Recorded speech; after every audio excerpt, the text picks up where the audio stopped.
नमस्कार साथियों, आप सभी का स्वागत है अंजलि ट्यूशन क्लासेस में। आज हम पढ़ने वाले हैं अपने PYQs का पार्ट बी। वन का नंबर दिया है, यदि cot is equal to b upon a है तो b sec a अपॉन a cosec a is equal to 1 proof करना है आपको। ठीक है, चलिए करते हैं। देखिए यहाँ पर cot a is equal to दिया हुआ है। cot का मतलब आप समझ रहे हैं ना, आधार अपॉन लंब। आधार है हमको b दिया हुआ है, लंब a दिया हुआ है, हमें कर्ण निकालना है। कर्ण स्क्वायर इज इक्वल टू लंब स्क्वायर प्लस आधार स्क्वायर। आधार यानी कि a square plus b square. k is equal to क्या हो जाएगा, under root a square plus b square, है ना। तो यहाँ पर हो जाएगा under root a square plus b square. बेटा सेक का मान निकालना है। सेक आप जानते हैं कॉस का उल्टा होता है, और कॉस में हम लोग पढ़ते हैं आधार अपॉन कर्ण, तो ये कर्ण बटे आधार हो जाएगा। कर्ण है आपकी a square plus b square और a है आधार है आपका b। ठीक है, cosec a is equal to कर्ण अपॉन लंब, क्योंकि ये साइन का उल्टा होता है, तो under root a square plus b square upon a हो जाएगा। ठीक है, मान को बस यहाँ पर पुट कर दीजिए LHS में और RHS आपका प्रूफ हो जाएगा। LHS लीजिए वहां पर, b सेक की जगह पे देखिए बेटा क्या रखा है, under root a square plus b square upon b, और अपॉन में a multiply under root a square plus b square upon a से a कैंसिल, b से b कैंसिल।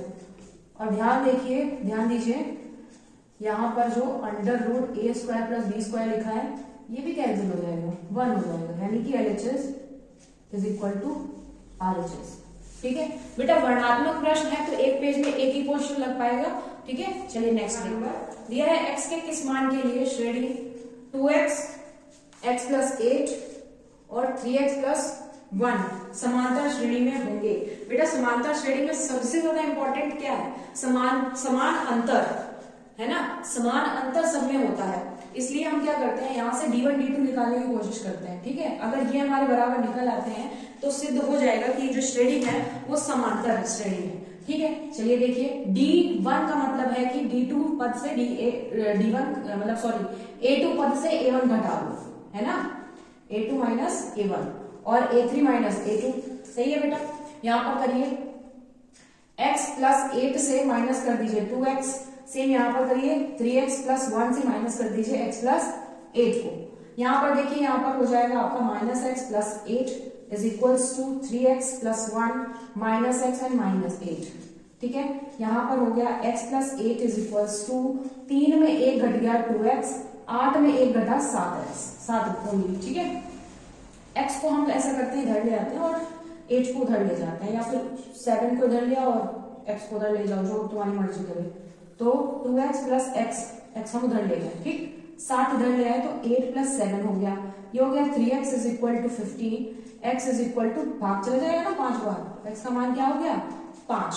ठीक है बेटा, अगला गा नंबर दिया हुआ है कि सिद्ध कीजिए 2√3 एक अपरिमेय संख्या है।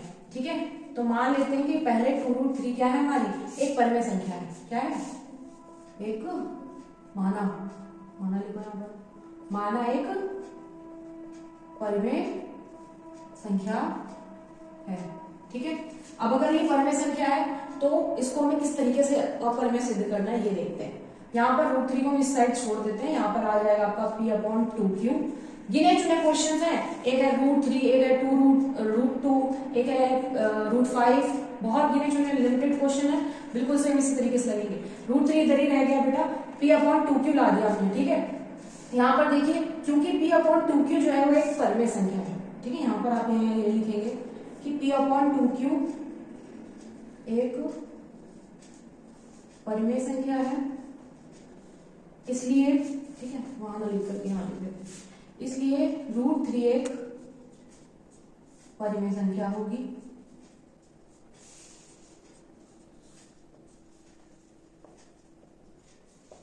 चूंकि इसलिए बना रही हूँ, चूंकि बोल रही हूँ, चूंकि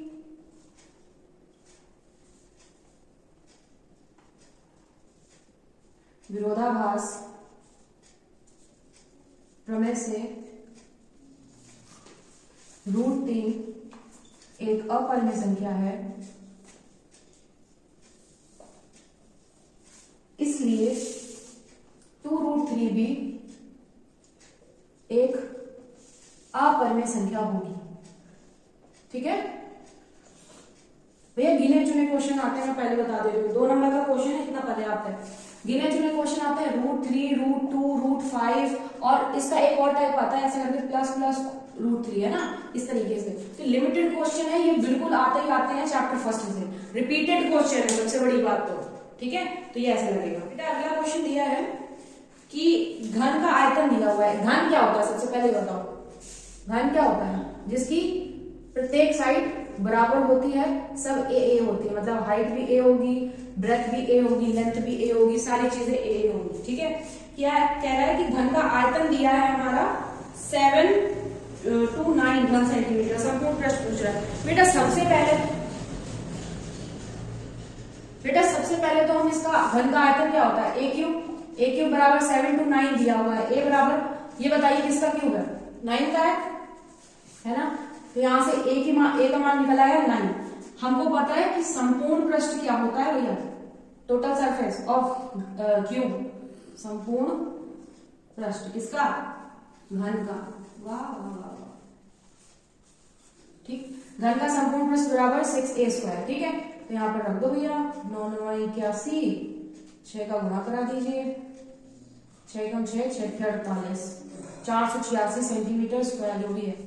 चलिए देखिए दिया है अगला, बिंदु 2, -3, -4, 6 को मिलाने वाला रेखाखंड 1:2 के अनुपात में अंताविभाजित करते हैं। अंताविभाजित में बेटा मैंने आपको फॉर्मूला बताया था कि अंताविभाजन में और बाह्य विभाजन में सिर्फ एक ही फर्क होता है, प्लस और माइनस का। फॉर्मूले में सिर्फ एक ही फर्क होता है। यहाँ देखिए, ये है x1, ये है आपका y1, ये है x2, ये है y2, ये है आपका m1 और ये है आपका m2। अंतर्विभाजन का फॉर्मूला लिखिए, x, y बराबर m1 x2 plus m2 x1 upon m1 plus m2, m1 y2 plus m2 y1 upon m1 plus m2। ठीक है बेटा, मान रख दो यहाँ पर। m1 का मान 1 है, 1 का गुणा x2 कराओगे माइनस का 4 प्लस 2 गुणा 2 बटे a प्लस 2। m1 का मान फिर से 1 है, y2 का मान 6 प्लस 2 मल्टीप्लाई -3 अपॉन 1 प्लस 2 कर दीजिए भैया। -4 प्लस 2 दूनी 4 बटे 3, यहाँ पर हो जाएगा आपका 6 -3 दूना 6 बटे 3। अरे भाई तो 0,0 आ रहा है। ठीक है, तो आंसर है आपका 0,0। फिर देखिए इस क्वेश्चन में क्या करना है, हमको मार्ग निकालना है। ठीक है, मार्ग निकालने के लिए आपके पास में 3 प्रोसेस हैं। ठीक है, चाहे तो आप डायरेक्ट विधि इस्तेमाल कीजिए और पंग विचलन कर सकते हैं और कल्पित विधि कर सकते हैं। तो ये आपकी इच्छा है, जो भी करना चाहें। हम फटाफट जो है सवाल को देखते हैं पहले किससे हल होता है। अगर छोटे छोटे आंकड़े आते हैं तो फिर डायरेक्ट करेंगे। 10 है, 10 बटे 2 करेंगे यानी हो गया 5, 30 बटे 2 यानी कि 15 और ये आपका हो गया 50, 50 बटे 2 यानी 25 और ये हो गया 70। तो यहाँ देखो आप 10 मतलब 1 2 और यहाँ पर आप 35 आएगा और 45 आएगा। ठीक है, ये अंतर बना हुआ है, थोड़ा सा कैलकुलेशन है, चलो कर लेते हैं डायरेक्ट मेथड से। 4 5 8 5 जो 40, 12 और 15 का गुणा करा 25 6 12 और 6 18 180, 25 दमान 250, 11 को 55 के 5 हाथ से लग गए 5, 11 को 33 34 35 36 37 38 9 का कराओ, 9 का 45 के 5 हाथ से लग गए 4 9 चौके 36 और 36 और 4 40। ठीक है, सिग्मा एफ एक्स जरूरत पड़ता है हमको, सिग्मा एफ जरूरत पड़ता है। चलो जोड़ते हैं, 9 1 10 8 2 10 0 2 2 2 3 4 5 50। नेक्स्ट 5 5 10 0 यहाँ से लग गया 1 8 4 12 13 14 15 16 18 18 और 8 8 16 जिस 6 यहाँ से लग गए 2 4 3 7 8 9 10 11 12 12 60। x1 बराबर sigma F x upon sigma F 12 60 बटे 50 काट दीजिए, 5 से काटिए 5 दूना 10 बचेगा आपका 2 बचा 25, 1 बचेगा 5 दूना 10, आंसर है आपका 25.2। दिया हुआ बिंदु -4, 6 बिंदुओं A, B को जोड़ने वाले रेखाखंड के किस अनुपात में विभाजित करते हैं, यानी ये बिंदु जो है वो बीच में है। ठीक है, 2 बिंदु किनारे हैं हमारे जो है ए है आपका -6, 10 और बी है आपका 3, -8। ठीक है, ये बिंदु आपका एक्स और वाई है, जिसको हम लोग x1 y1 मानते हैं और ये x2 y2 मानते हैं। इन्होंने अब हमसे उल्टा पूछ दिया है कि किस अनुपात में विभाजित करता है। बेटा अनुपात पूछ दिया इन्होंने हमसे, m1:m2 पूछ दिया है, तो इसको हम लोग मान लेते हैं m:1। ठीक है, माना m1 और ratio m2 is equal to m:1 लगा दीजिए, x, y is equals to m1x2 plus m2x1 upon m1 plus m2 लिख दीजिए। भाई हमें एक्स वाई पता है तो हम एक्स वाई को डायरेक्ट रख देते हैं -4,6। ठीक है, m हमारा m है और x2 हमारा 3 है, तो यानी कि 3m हो जाएगा। डायरेक्ट लिख दो ना आप, तो प्रैक्टिस हो गई होगी अब तक तो। ठीक है, m2 हमारा 1 है और x1 का मान -6 है, तो यहाँ पर हो जाएगा -6 अपॉन m1 1m प्लस 1। ठीक है, कॉमा यहाँ पर m1 जो हमारा वो m है, x2 का मान -8 है, तो ये हो जाएगा। ठीक, प्लस m2 का मान 1 है और x1 का मान 10 है, तो यहाँ पर प्लस का 10/m प्लस 1 हो जाएगा। बेटा हमको सिर्फ m का मान निकालना है, शायद ना रेशियो निकालना, दोनों पूरा रेशियो बताना है। ठीक है, तो हम क्या करते हैं कि इनको एक एक करके कंपेरिजन करा देते हैं। पहले हम x के मान का x के निर्देशांक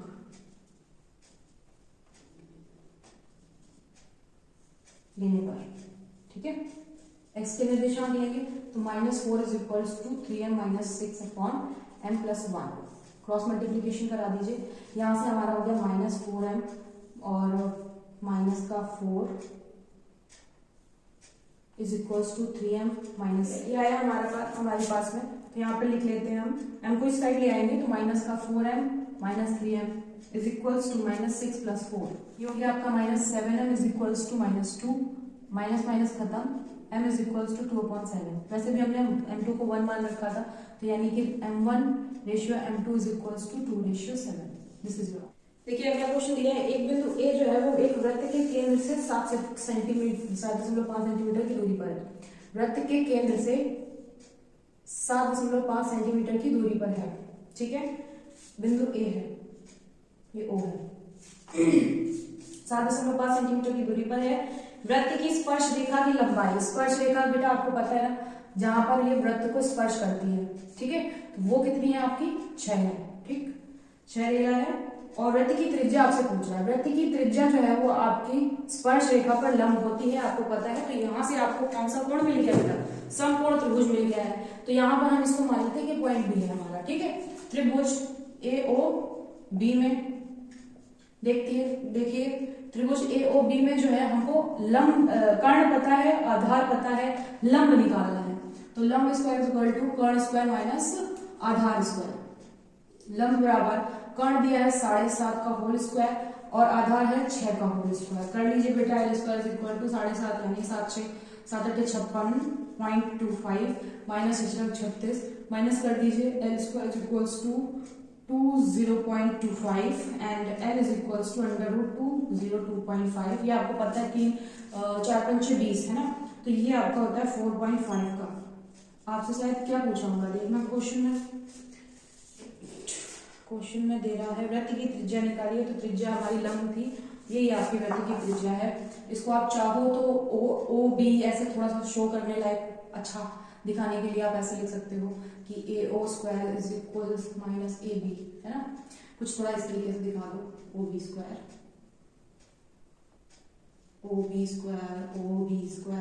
OB so OB, this is your answer. ठीक है बेटा, मैंने इसको थोड़ा पहले लिख दिया क्योंकि मैं अगर लिख रही थी तो मैं थोड़ा सा आउट ऑफ पहुंच जा रही थी बोर्ड में। ठीक है, तो मैंने इसको लिख के रख दिया। देखिए दिया है इन्होंने यहाँ पर क्वेश्चन दिया था, मैं फिर से पढ़ लेती हूँ। क्वेश्चन दिया था आपका, सिद्ध कीजिए कि एक त्रिभुज की दो भुजाओं को एक ही अनुपात में विभाजित करने वाली रेखा त्रिभुज की तीसरी भुजा के समांतर होती है।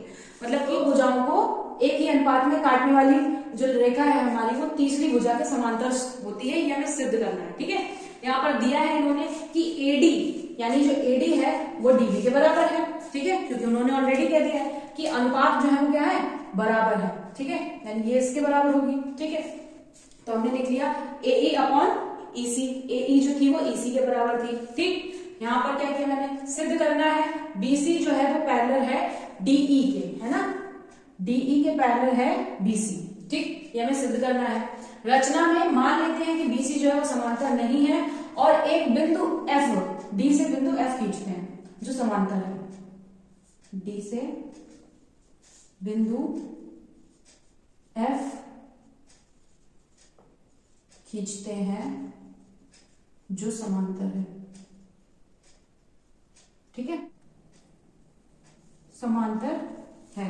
ठीक है, तो अब क्योंकि हमने कह दिया है कि अब जो हमने DF खींचा है वो BC के समांतर है। ठीक है, इसलिए उत्पत्ति में हमने यहाँ पर हम दिखाएंगे कि त्रिभुज ABC में DF जो है वो पैरेलल है BC के। ठीक, और थेल्स प्रमेय के हिसाब से हमारी अब क्या हो जाएगी, AD बराबर होगी DB के और AF बराबर हो जाएगी FC के। ठीक, E का काम खत्म हो गया। अब हमें E तो चाहिए क्योंकि हमें सिद्ध AE करना है। चलिए देखिए क्या किया हमने, समीकरण 1 माना था हमने, जो हमें ऑलरेडी दिया गया था, गिवन था, उसको हमने समीकरण 2 से बराबर कर दिया। अब बराबर करने पे क्या हुआ, क्योंकि इस साइड की भुजा तो वही है, सेम है। ठीक, तो ये वाले कट जाएंगे, AD अपॉन DB कैंसिल हो जाएगा, तो क्या हो गया, AE upon EC is equals to AF upon FC। ठीक, हमने क्या किया, दोनों पक्षों में एक जोड़ दिया, जो एक जोड़ने पर हमें क्या मिला, AE अपॉन EC प्लस 1 और AF अपॉन FC प्लस 1। ये हमने यहाँ पर लिखा हुआ है, जरा देखिए AE और EC को जोड़ने पर हमें कौन सी भुजा मिल रही है, AE हमारा ये है पूरा और EC हमारा ये है, इन दोनों को जोड़ने पर हमें कौन सी भुजा मिल रही है, AC मिल रही है। ठीक है, AC upon EC is equals to AF upon FC में भी हमको सेम भुजा मिलेगी क्योंकि हमने बांटा तो उसी भुजा को है। ठीक है, तो सेम वो भी हो गई, तो AC से AC कैंसिल हो गया, EC is equals to FC हो गया, यानी कि EC जो है हमारा, EC जो है वो FC पर, मतलब जब भुजा दोनों बराबर ही हो गई तो इसका मतलब है कि दोनों की लंबाई बराबर है, इसका मतलब भुजा सेम है, पॉइंट एक ही जगह पर है, तो E और F जो है वो संपाती हैं।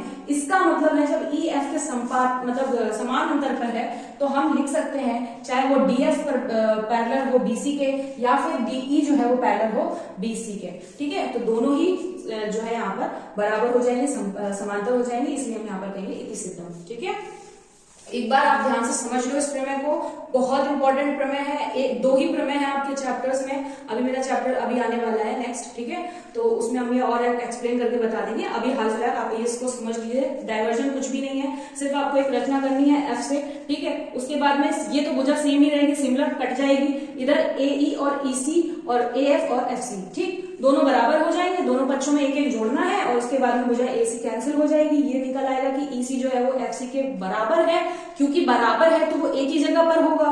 ठीक है, तो E और F जो है वो संपाती है, इसका मतलब है कि BC जो है वो हमारा पैरेलल है DE के। ठीक है, जो हमें सिद्ध करना है। दो अंकों की एक संख्या के अंकों का योग 12 है, अंकों का स्थान बदल देने पर हमें प्राप्त संख्या दी गई संख्या से 18 अधिक है तो संख्या ज्ञात कीजिए। ठीक है, यहां पर हमारी क्या है, दो अंक की संख्या है, माना इकाई का अंक y तथा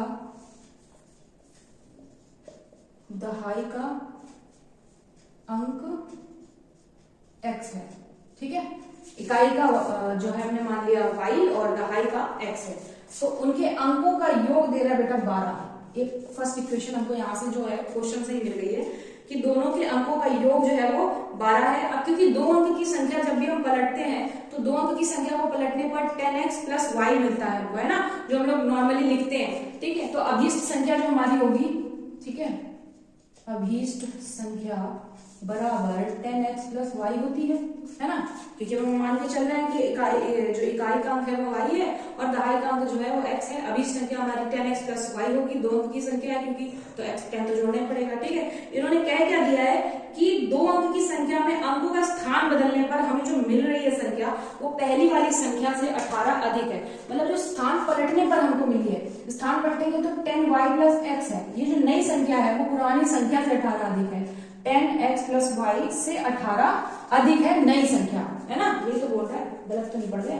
अंकों का स्थान बदल देने पर प्राप्त संख्या दी गई संख्या के 18 अधिक है तो संख्या कहती है। चलिए देखते हैं, आता है आंसर, आएगा y इधर ले आइए, 10y minus y is equal to, यहाँ पर हो जाएगा 10x। मैं ऐसा क्यों कर रही हूँ, समीकरण बना लेते हैं ना, समीकरण से सॉल्व होगा, क्योंकि यहाँ पर भी है और नीचे भी मिलेगा करके। चलिए इधर ही ले आते हैं सारी चीजें, 18 को इधर रखते हैं, तो ये इधर आएगा तो डायरेक्ट लिख दो यार, अब तो बोर्ड वैसे भी छोटा पड़ रहा है। ये इधर आ जाएगा बेटा, हो जाएगा 9y, ठीक है। 10 इधर आएगा माइनस का 9x is equals to 18, cancel करके काटो, y minus x is equals to 2। Equation second, first और सेकेंड को सॉल्व कर दो, फर्स्ट और सेकेंड से समीकरण 1 व समीकरण 2 से, क्योंकि हमें ज्यादा से ज्यादा क्या करना है, कैलकुलेशन छोटी करनी है। अब x से x कैंसिल हो जाएगा, y और y हो जाएगा 2y इज इक्वल्स टू 12 और 2 14, so y is equals to 7। y का मान कितना निकल रहा है बेटा, 7। इसको उठा करके समीकरण 1 में रख दो, y का मान समीकरण 1 में रखने पर, अब मैं जब लिखती हूँ तो स्पीड में लिखती चली जाती हूँ, राइटिंग बिगड़ जाती है। यहाँ पर हो गया आपका x plus 7 is equals to 12, x is equals to 5, ठीक है। इसलिए संख्या क्या हो जाएगी हमारी, अभीष्ट संख्या क्या हो जाएगी, हमने इकाई का अंक माना था y, तो y जो है हमारा हाँ इकाई का अंक माना था y, और दहाई जो है वो x माना था, तो 5 पहले और फिर 7 बाद में, तो यानी संख्या मिल गई हमको 57, ठीक है। बहुत अच्छा क्वेश्चन है एसएससी लेवल का, एसएससी में भी आता है ये बेटा। नेक्स्ट क्वेश्चन दिया हुआ है आपका √3x² minus 11x plus 8√3 is equals to 0, ठीक है, का मूल ज्ञात कीजिए। यहाँ पर दिया हुआ है √3 3, 8 3 का 24, 24 कैसे गुणनखंड करो, जोड़ने पर 11 आए, 8 3 का 24, है ना, सही है, सही कर रहे हैं भाई। √3x² माइनस यहाँ पर हो जाएगा 8 plus 3 x plus 8√3 is equals to 0। चलिए भैया √3x² माइनस का 8x को हम यहाँ नहीं लिखेंगे, थोड़ा सिंपल करते हैं, माइनस का 8x प्लस का 8√3 इज इक्वल्स टू 0। बेटा इन दोनों में कॉमन कर लेते हैं, √3 कॉमन है तो आपका हो जाएगा x भी कॉमन है ना, x माइनस का √3, यहाँ पर हम ले लेंगे 8 को कॉमन, x माइनस का √3 is equals to 0।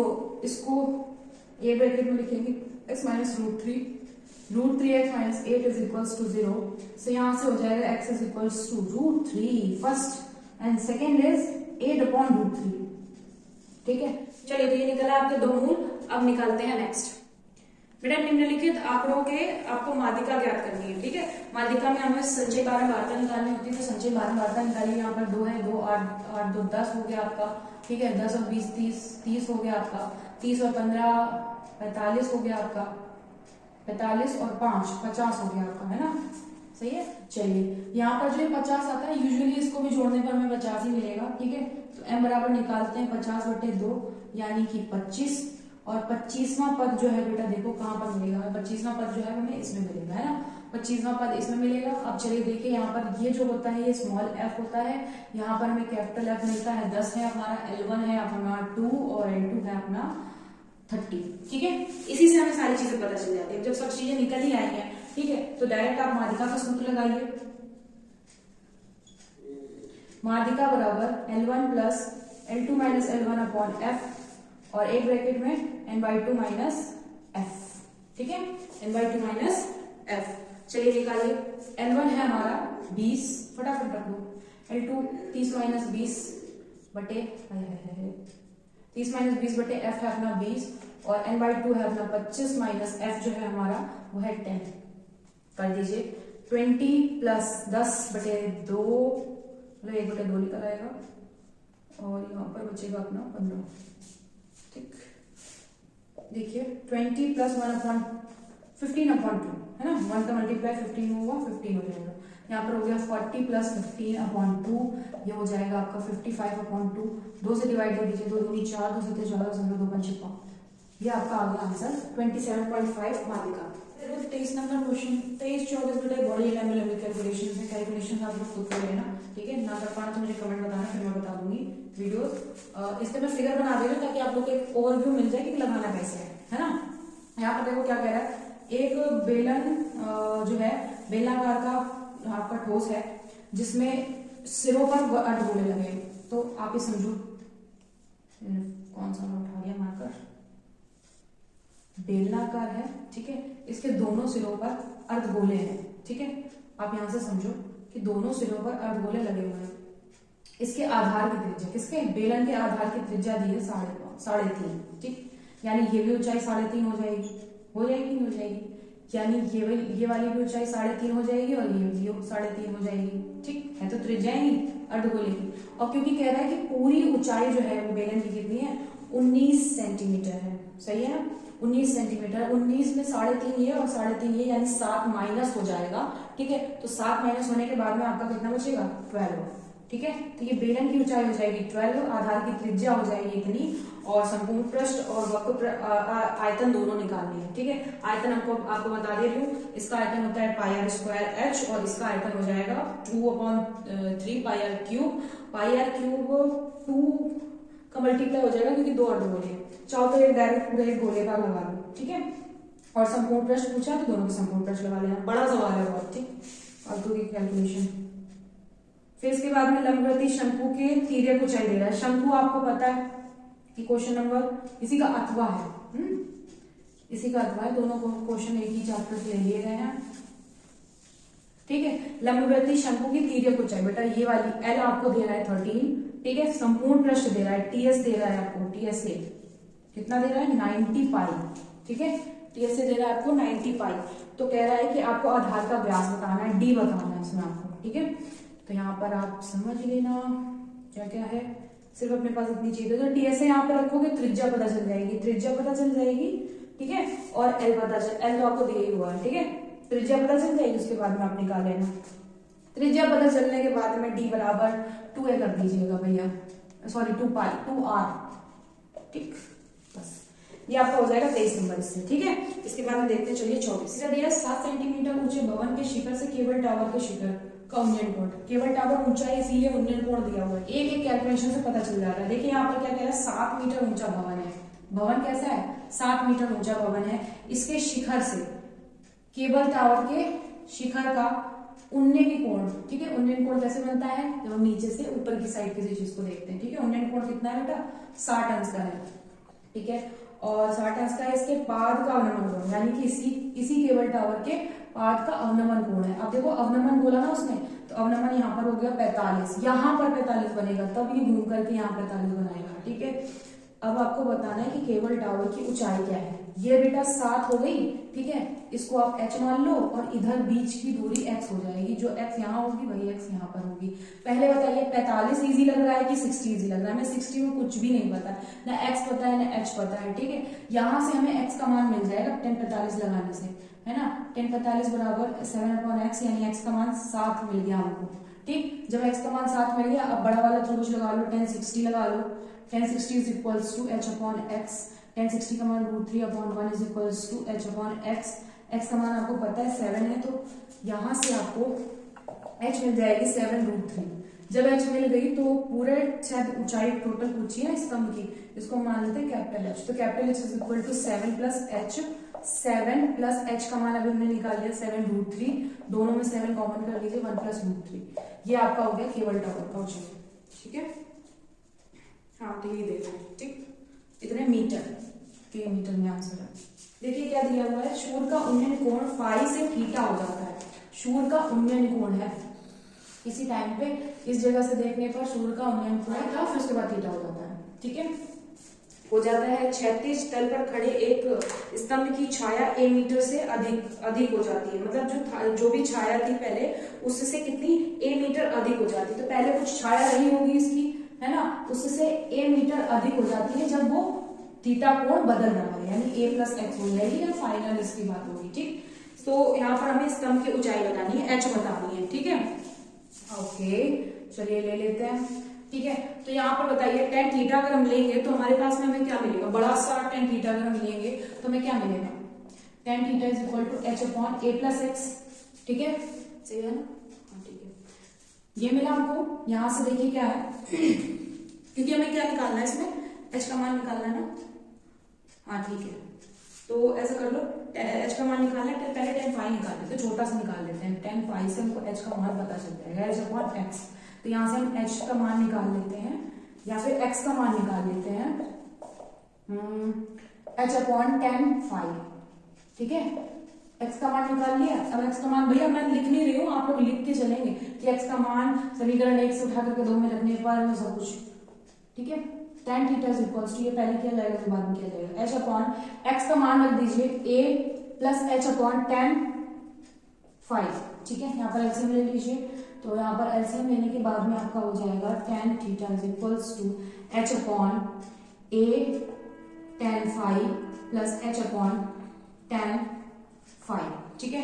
Cross multiplication, ये पलट के क्रॉस मल्टीप्लीकेशन करा दो, ये पलट के जाएगा, ये ऊपर होगा h tan फाई है ना, और h tan फाई का 1 से होगा तो h tan फाई ही आ जाएगा ठीक है। इसका मल्टीप्लीकेशन इससे करा दीजिए तो हो जाएगा a tan theta into tan phi plus h tan theta ठीक है।